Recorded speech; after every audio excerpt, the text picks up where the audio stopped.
1. He's on the blue. The reds are nicely spread, but once again, as in the first frame, we've got the pink and black out of commission. So it's never easy to win a frame with just the blue and bought colours to go at. You can build up a useful lead, of course. 6. The left-hand side of these two reds, he may be able to screw up for the black if he fancies it. But I think the fact that it's been two scrappy frames, they want to get some points on the board first by using the blue. 7. Well, if the blue goes into the left corner, that's quite fortunate. Yes, I'm certain that's what Stephen Lee's thinking now in his seat. Very fortunate, old chap.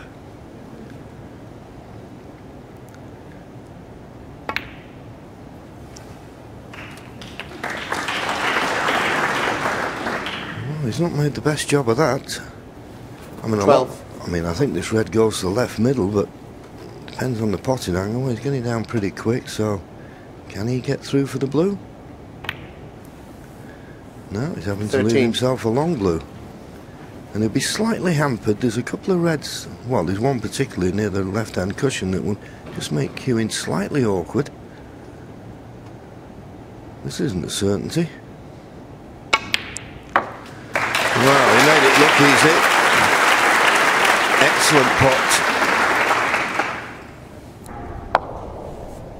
18.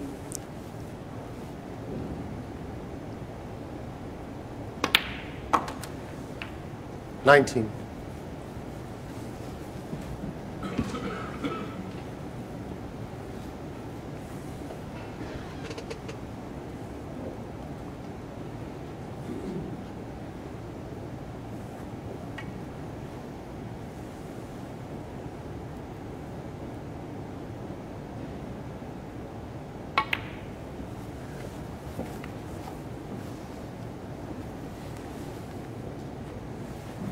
24. That puts Mark 4 points in front now.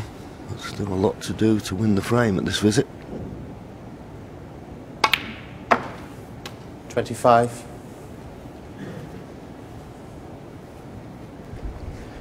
Just got right side of the blue. So follow through of the side cushion for choice of reds. Oh, he's playing the stun shot.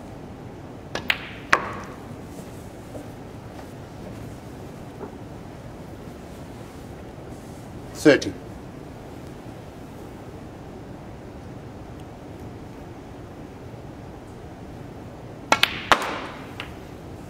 31. And you see, this makes shots a lot easier because obviously the green's off the spot, so he's got a lot more room to take the white in and out of bulk.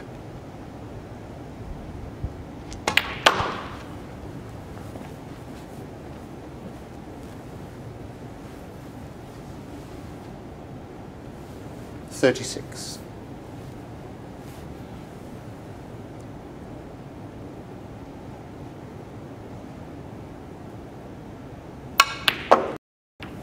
37.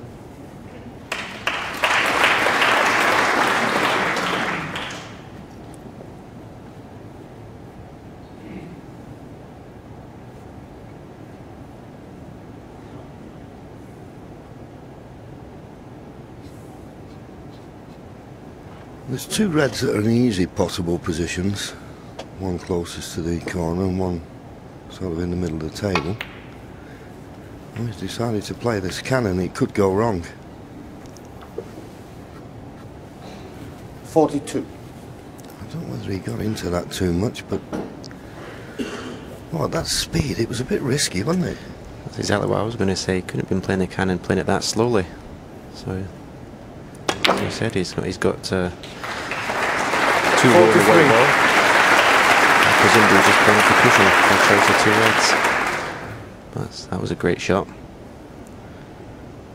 He's back in perfect position again. Yes, and now with a 28-point lead. 48. He's looking for 3 of these remaining reds. Yeah. And 49. this time absolutely perfect on the blue.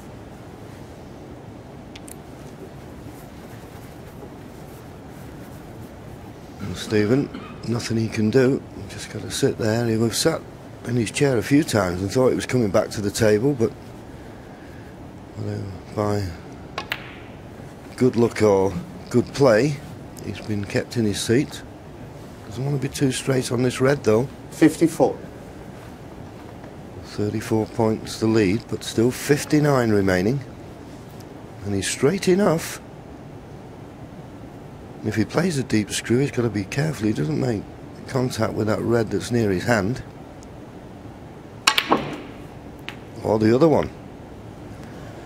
55. Would you believe it? That could not have worked out better. I'm not saying he didn't have a thought that that could happen by swinging the cue ball wide, but to cannon the red and finish perfect on the blue, 60. you got to say that was a bit fortuitous. 61. And now the blue. This is the one here. He was swinging it wide, but if he catches that red 4, he's on nothing.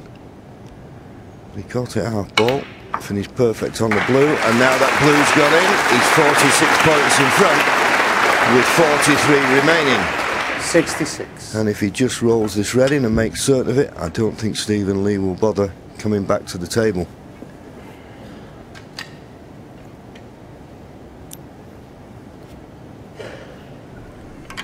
See no reason to try and power this in, just make certain of the red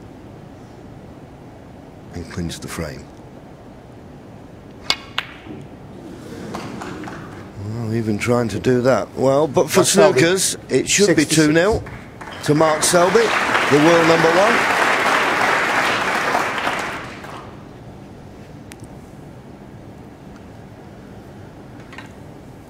Imperative now he gets on the black.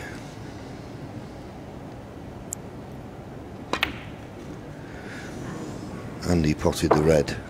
Where's the cue ball going? Well, it was a chance missed. It was a chance missed because if he'd have potted the red, he'd have made a thinner contact. He should have been nicely on the black. I'm looking. He's asking the referee how's he looking with regards to touching the pink. The referee won't tell him. And now the red has gone in. That dots the I's and crosses the T's in this frame.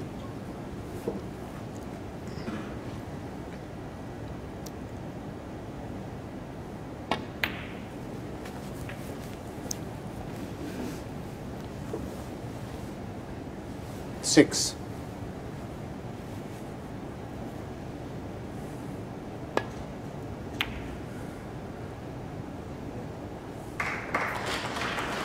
Yep, 6 and the frame. Yes, Stephen Lee Mark has had Selby. enough. An excellent 66 break during that frame from Mark Selby.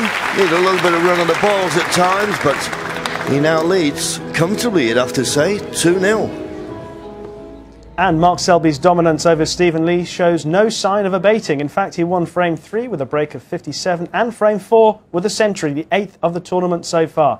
So Mark Selby leads 4-0 at the interval. They'll be resuming shortly. I'm in the studio with Steve and JP. It's been very professional, very clinical from Mark Selby so far, hasn't it? Yeah, it's what you'd expect from him. We usually call him the Hoover, don't we? Hoovers things up. Stephen Lee's been in first in a couple of the games today, and particularly in the last one as well. But it's an unforgivable sin what he's doing. He's missed one already this afternoon, but this is a black off the spot. And really, for someone of Stephen's capabilities, this is poor, and you can't really do that against Selby. Why is he making mistakes like that, Steve? Well, he hasn't really got going. I think he hasn't got good out of first gear, and against one of the top players in the world, that becomes even harder. And I'd say that Stephen Lee possibly hasn't had the experience in the last few years on the big stage. Yeah. I think that does come into the equation. It seems to be if you're playing this type of venue regularly, you settle down quicker. And we know that Mark Selby doesn't need too much time to settle down amongst the balls, and so he looks the more efficient.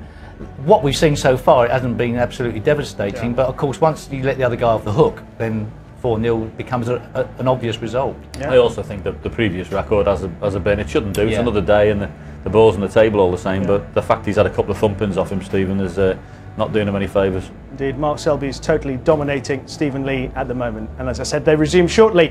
But let's look ahead to tonight's match between Ali Carter and Graham Dott. And Graham Dott is a player who has had to overcome troubles away from the table to prove himself one of the best players around.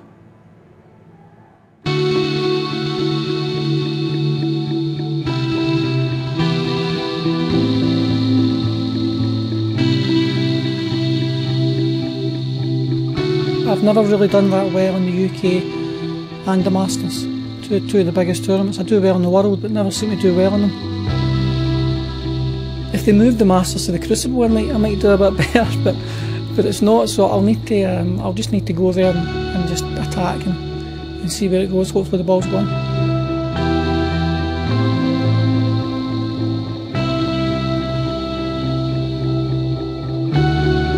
He's obviously not in a very good place just now, but that can all change with a good performance, and sometimes it can be harder to play somebody like that. They can just click, play well, and they'll be back to normal again. You could be a millionaire and you could earn everything you want, #1 in the world, and be as happy as you think you should be, but you're not. You can still be depressed. It's nothing to do with that. It's an illness. It's a mental illness, and until people realise that, you're still going to get ignorant people who think, how can you be depressed? I don't think people realise that. You still get the idiots that come up and say, oh, cheer up, or it can't be that bad, and they've no idea. But if you tell somebody they've got something wrong with them, if they had like Alzheimer's or something like that, they look at it different, but depression's a mental illness, and realise that, they've no idea.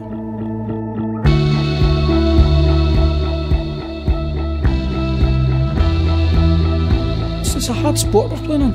We're away from home all the time, you're away from your kids, you're away from your family, you're living out a suitcase. And it's things like that people don't see. People tune in and watch us playing on the TV, but they don't see the 3 days before that where we're stuck in a hotel room waiting to play, and you play your match and you're stuck in a hotel room for your next match. And it can be hard sometimes if you're not feeling great. So you can understand why so many snooker players get it. It's not like a team sport where you've always got somebody to kind of battle off. You're there yourself. It's a thing that's annoyed me for years. As I said, so I'm looking at this one, it's a new venue, so hopefully I can do better. It's just a tournament I've never done well, and I don't know if it's kind of like horses for courses, but I never seem to play well here, and hopefully I can make a change this time.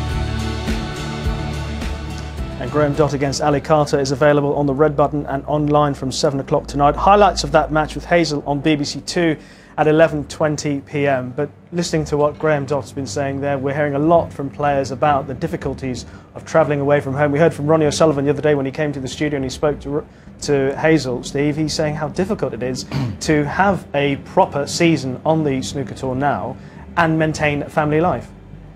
Yes, I think the future for something like snooker that's going to become full-time, not just sort of 6 or 7 tournaments in a season, does become a single man's sport in a way, or a single woman's sport, and this is something that you have to consider, and a choice you have to make.